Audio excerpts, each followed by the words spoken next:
Now, Donald Trump caught a break last night.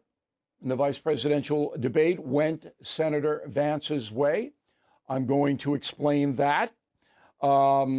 He did very well, but it was more than meets the eye. So you're going to hear the knee-jerk analysis today means nothing. It's mostly based on ideology, partisanship. Ours is not. We're going to give you the facts behind what you saw. A snap poll by CBS News right after the debate had Vance winning by just 1 point. I think it was 47-46. But that's because people believe what they want to believe. So if you were going in watching the debate and you were a Harris Wall supporter, then he won. And same thing on the Trump-Vance thing. Very few American voters can separate themselves from emotion. We can, which is why you're here worldwide. We don't have that emotion. We have preferences, and we explain why. So here's what actually happened last night, as presented in the Talking Points memo. So, who won? Well, if you are a historian like I am, you evaluate a vice presidential debate by 2 yardsticks.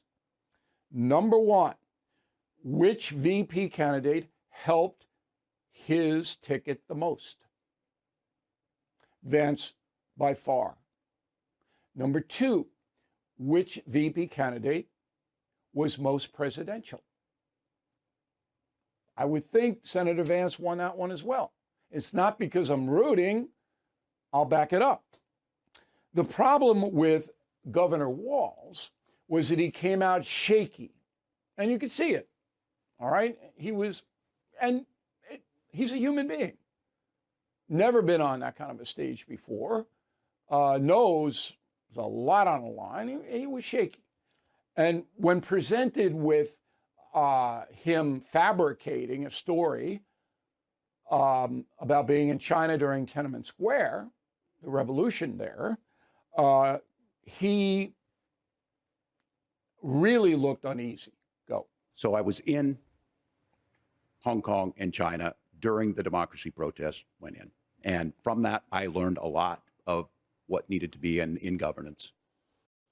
And then he said he was a knucklehead and that he fabricated. He didn't say he used the word fabricated a lie, but he said, I wasn't in Tiananmen Square. And he had spread that story around, not just one time. So the protests were in 1989. He didn't get to China till after it. Not a big deal because I'd say almost every politician embellishes, distorts, but that whole presentation made people uneasy. He was not confident, he was not strong, he was not credible. Okay, and there were other examples, but that I think is the best. Now,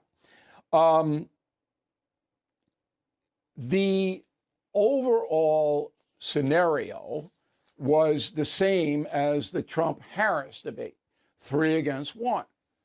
CBS is a liberal network. There's no question about it. All right, we went over the fact that I couldn't get on CBS Sunday morning because they never book non-liberal authors, ever. Just don't do it. That is such a bad thing, but that's who they are. So Vance knew that, and Vance was prepared, unlike Trump. Trump let himself be put on the defensive. Vance did not. Big difference.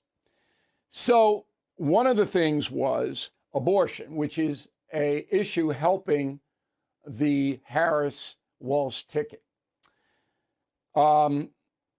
Vance picked out a very troubling part of the abortion situation in America, and that is, in Minnesota, a law signed by Governor Walz no longer requires doctors to save the life of a baby born after a botched abortion.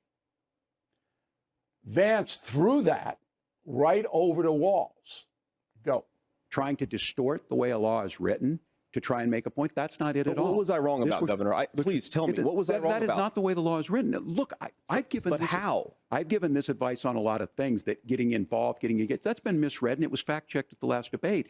But the point on this is there's a continuation of these guys to try and tell women or to get involved. I use this line on this, just mind your own business on this.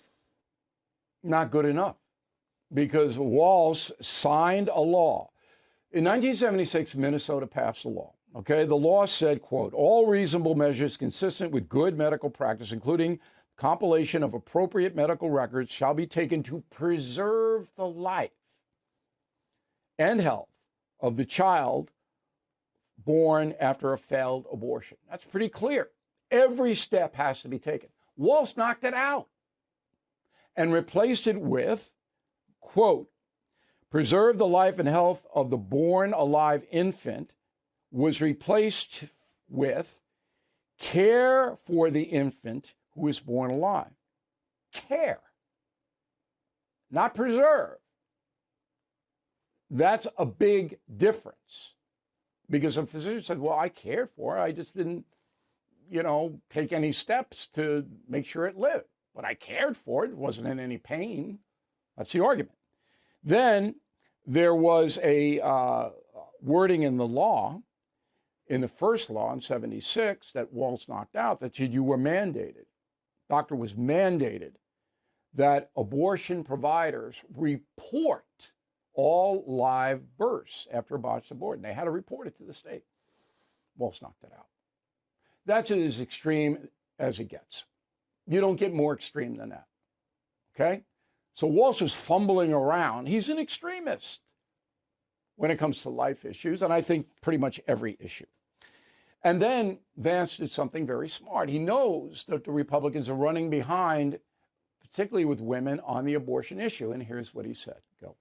As a Republican who proudly wants to protect innocent life in this country, who proudly wants to protect the vulnerable, is that my party, we've got to do so much better of a job at earning the American people's trust back on this issue where they frankly just don't trust us. And I think that's one of the things that Donald Trump and I are endeavoring to do. I want us as a Republican Party to be pro-family in the fullest sense of the word. Very good. He admits a mistake. See, Trump never admits a mistake. Vance did. He said, no, my party's not doing a good job here. We got to get back to it. That's comforting to voters who are not in the ideological categories. Then there was Margaret Brennan, who is a militant liberal. I mean, everybody knows it. People get upset about it. Oh, Norah O'Donnell and Margaret Brennan are liberal people. They're all liberal people on every network here.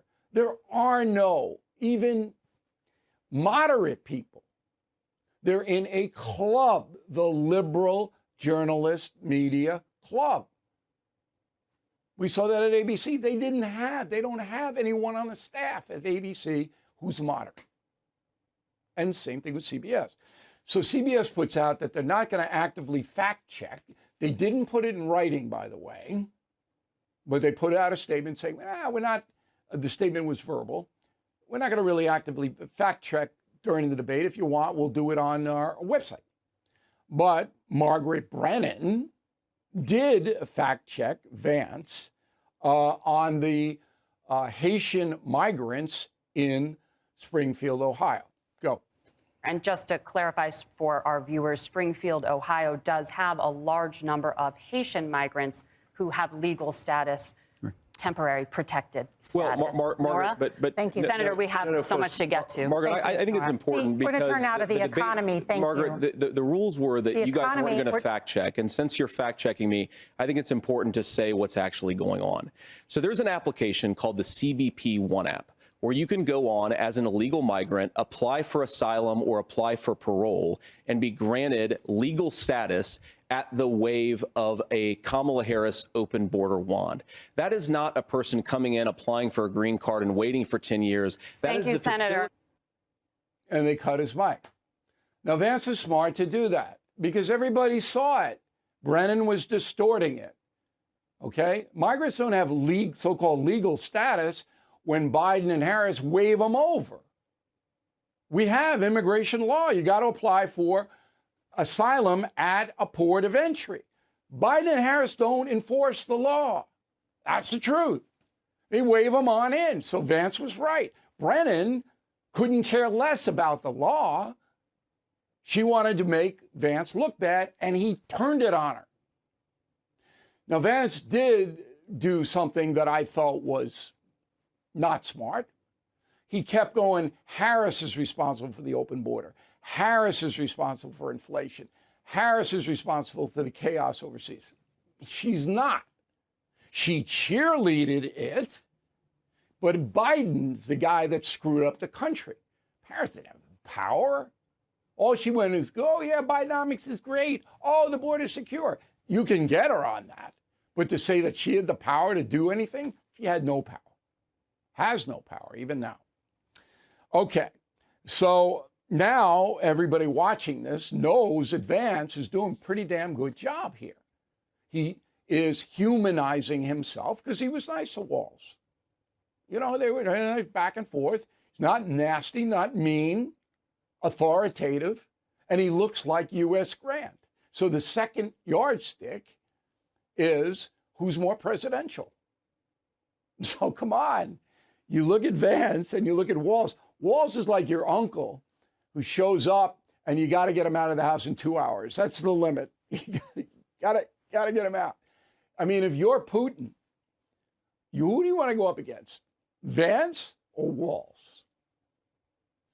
Come on.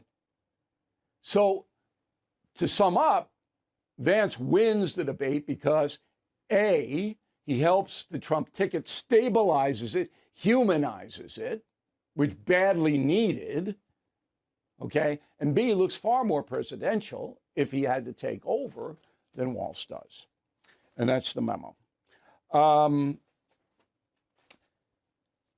As far as the moderators are concerned, I know Norah O'Donnell, you know, no tension there. I mean, I think I admire what she's accomplished in her career. She's liberal, but that doesn't matter to me. I don't care.